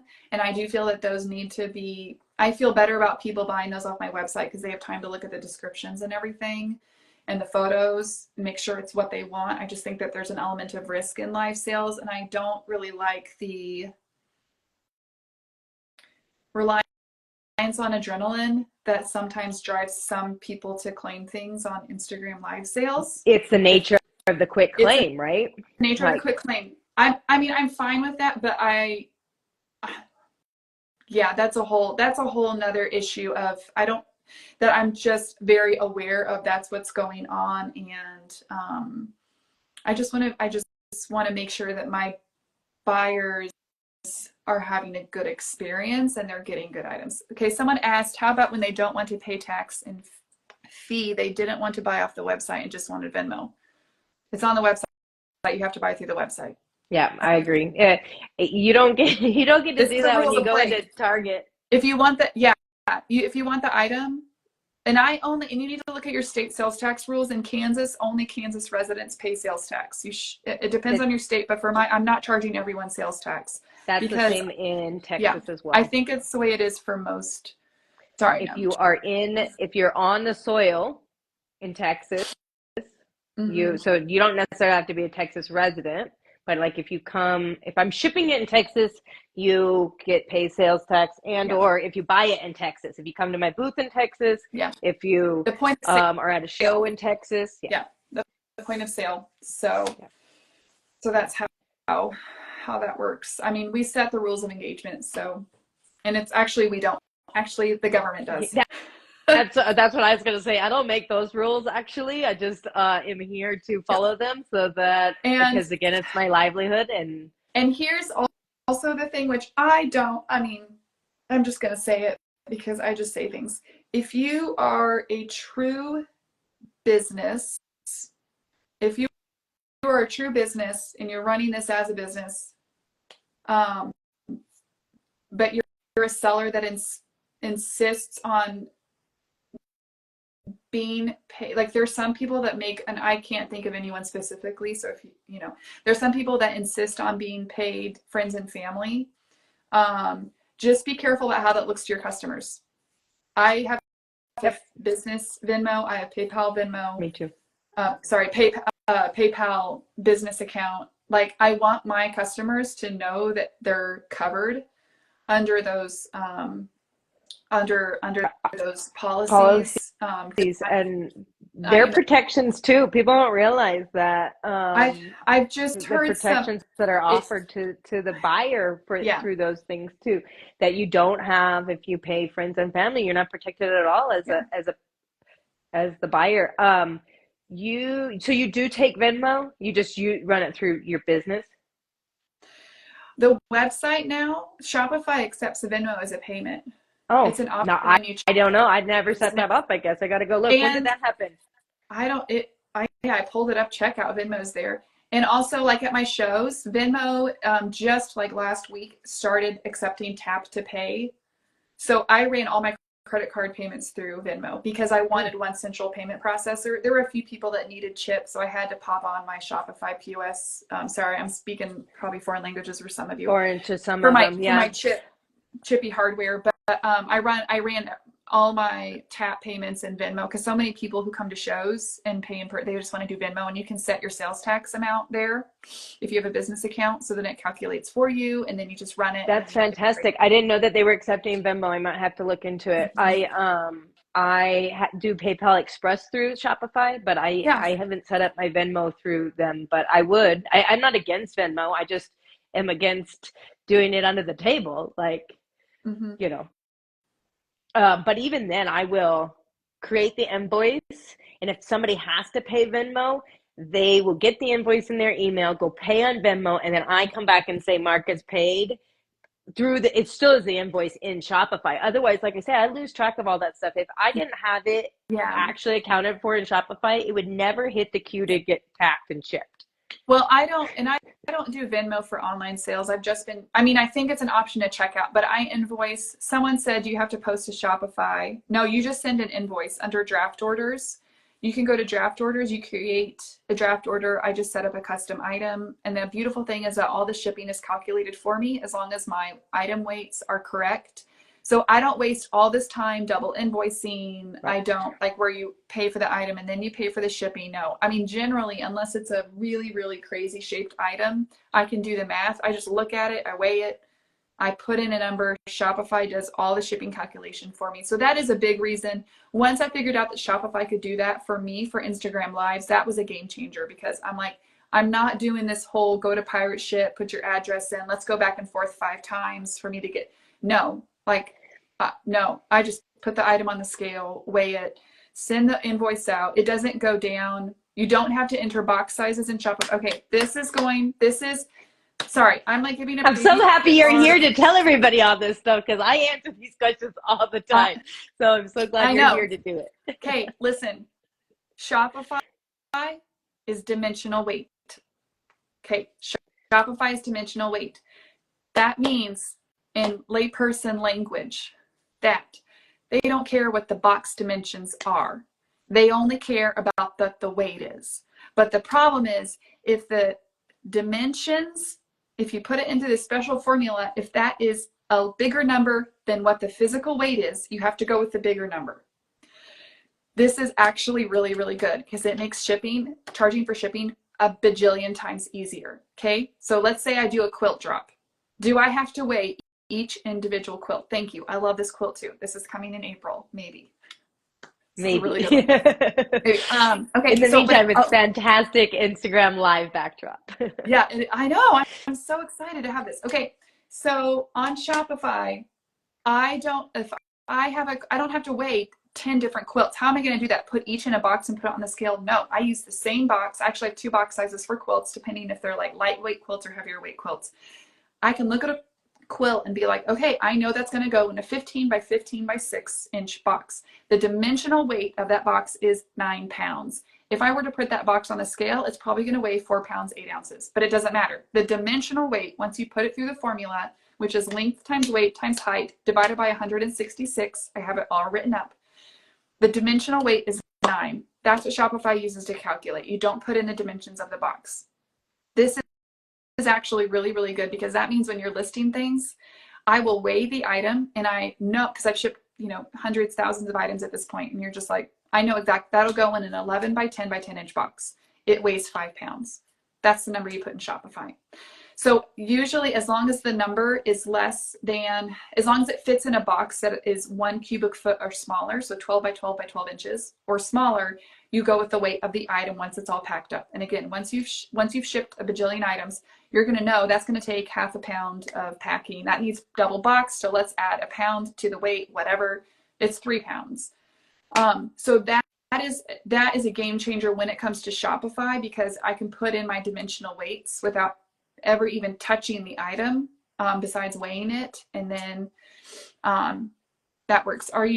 So I charge, when I send in the invoice, it'll say like brass candlestick holders $20, and then the shipping is calculated because on Shopify they put in their shipping address, and then Shopify will calculate the shipping rates and give them the options for shipping. And if you're doing a custom item, then you just pick the cheapest, right? No, if I'm doing a custom item, I enter the item weight. When that window pops up, brass candlesticks, I'll just put in 1 pound, whatever. Right, but then when you go into and add the shipping line, you just choose the cheaper. I allow them to choose. Oh, you can do it even when you're sending a draft order? Mm-hmm. Oh. You just leave it blank. You just say, shipping. I don't choose anything, and they choose it. So when they go into it, they just mm-hmm. choose. Oh, I always just choose the cheaper, and it is rarely off. It is crazy how accurate it is. Yeah. I see a lot of sellers who are on Shopify who have not figured out the dimensional weight. So they're doing free shipping or flat rate shipping, which is fine, which you can totally do that. But because my variety of items is so huge and I'm shipping all over the world, I just need it all calculated for me. Yeah, the only time I really get in trouble with it like that is if people claim like multiple items, and I don't mean 2, but like 4, 5 items that you're packing in one box or something like that. Exactly. And then it gets a little bit tricky, but there's a custom option there too, where you can pack the box, weigh the box, put the dimensions in accurate. You could choose to do that if you really felt like it was going to be an unusual shipping cost. Yes. And the beautiful thing about that also, just again, if I know it's all going to go in a 16 by 15 by 15 inch box, I don't even have to do that. If I know what box. True. Yeah. But a lot of times I had one really complicated order and I was like, I don't want you to be overcharged because I am going to overestimate this. I'm going to pack it up. And then once I kind of get stuff packed up, I'm like, oh, okay, we got the box. Then, okay. And lemon sloe, we have, like I said, we're having, April? In May, we're talking about Shopify, but you can always send me questions because I'm like the biggest Shopify advocate. Someone asked how much Shopify is. I think it comes down to about $30 a month. Plus there's like the small transaction fees for the sales, but it is fabulous. You just pay the standard, then you don't pay the next tier. I think I'm the basic. Your basic plan. Yeah. I'm the basic plan, and that gives one VA access. So my VA has access, to the website, and I can select what she sees and what she doesn't. What else was I going to say? Yeah, but they should just tune in. When is it? Tell them when it is, when your Shopify thing is. It'll be in May. It's the first Wednesday afternoon of each month. So it'll be Okay. the first Wednesday in May, and we can always put them up on YouTube And also. you post it to your page because I'll just share it too from Yeah, this page. there's a shop talk highlight, Okay. and you can go back because we talk about shipping quite a bit. And I can't remember which episode, maybe 3 or 4. Maybe episode 4, we had like a 2-hour shop talk on shipping, and we demonstrated shipping. We talked about charging, invoicing, packing, what to do when things go wrong. I mean, we like huge deep dive into that. I did the shop talk from my shipping area because my basement has my inventory shelves and my shipping station. So I showed all the supplies we used. My Amazon storefront has links to all the supplies. I buy standard box sizes, so there's information about that. Yeah, we did there was a lot of, it was like a fire hose, Yeah. that episode, but really helpful. And then the app, since you were talking about Etsy, I use Sellbrite to cross post to Etsy. So that's free for less than 20 Etsy orders a month, and it works great, and it connects to Shopify. So yeah, it's another name drop there. What was it? Sellbrite, Brite. Oh, okay. Um, Like and smart. Sellbrite. So smart. So yeah, yes. Thank you. Thank you for coming and doing this with me. I can't wait to meet you in person. I'm sure it will happen before we even know it. I'll have to come to Kansas City, though, it sounds like.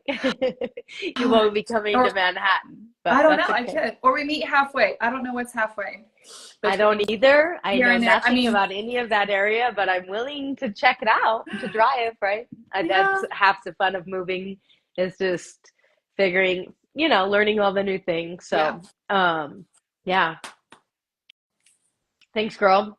You are a bright, shining light in the quilt, the queen of quilts, I call her. I don't know if she likes that term, but also in this whole doing this as a business, I think it's important for sellers to see it, legitimize it kind of. Yes. We have a passion for these things, and it's okay to take it seriously, It is. It should be taken seriously, and you Yep. should take yourself seriously and what I you're agree. doing. So thank you for your upcoming prayers that I get out of this room. I appreciate if you would all just send me some good vibes. No, I'm really not worried. Part of the doorknob is in here. That's probably good news. But we had been renovating this whole since July when we bought this house. We've been renovating, so now we're down to like 20 days till we list. So I was literally painting this door jamb last night after the kids went down and hadn't put the doorknob back on. So now I'm locked in. I hope you're okay. I'll be fine. Like I say, I'm on this first door, and there's a window right here. So. Oh, that's good. I'll go ahead and make a reel out of it. How about no? I could just point the camera the other way towards this window, and you can all watch me go out. I'll make a reel. Whitney has inspired me to go down the rabbit hole of reels. Funny reels. That's awesome. I don't know what that has to do with my content, besides the fact that life's just bonkers, but yes. Anyway, thank you. Appreciate you. Enjoy the rest of your day. I appreciate you spending so much time with us. Absolutely, yes. I will definitely be seeing you around Instagram and here. Okay. And Kansas. Okay, bye, girl.